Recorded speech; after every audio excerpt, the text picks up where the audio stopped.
ભાજપ કોંગ્રેસ અને આમ આદમી પાર્ટી સહિત અન્ય પક્ષોના કાર્યકર્તાઓ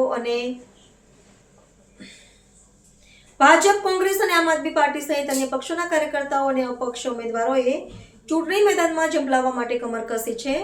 માત્ર 3 દિવસના ટૂંકા ગાળામાં જે રીતે ફોર્મનું વિતરણ થયું છે તે ડભોઈ નગરપાલિકાની કુલ 36 બેઠકો માટે અત્યાર સુધીમાં વિક્રમી 192 ફોર્મનું વિતરણ કરવામાં આવ્યું છે. ડભોઈ તાલુકા પંચાયતની 20 બેઠકો માટે છેલ્લા 3 દિવસમાં 63 ફોર્મ વિવિધ પક્ષોના કાર્યકર્તાઓ લઈ ગયા છે. ફોર્મ લેવાનો સમય 11 થી 3 વાગ્યા સુધીનો છે, તે દરેકે નોંધ લેવી.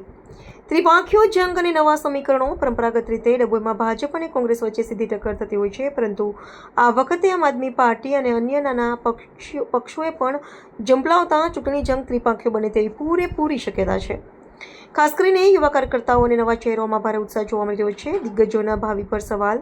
રાજકીય ગલીઓમાં અત્યારથી જ ચર્ચાઓ શરૂ થઈ ગઈ છે કે જૂના જોગીઓ અને દિગ્ગજોના પત્તા કપાશે. પક્ષ દ્વારા કયા નવા ચહેરાઓને ટિકિટ આપીને મેદાનમાં ઉતારવામાં આવશે?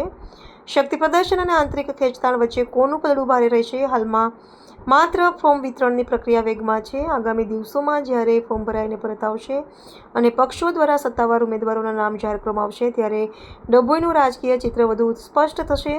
આ વખતે ડભોઈની જનતા કોના પર કળશ ઢોળશે અને કયા પક્ષનો દબદબો રહેશે?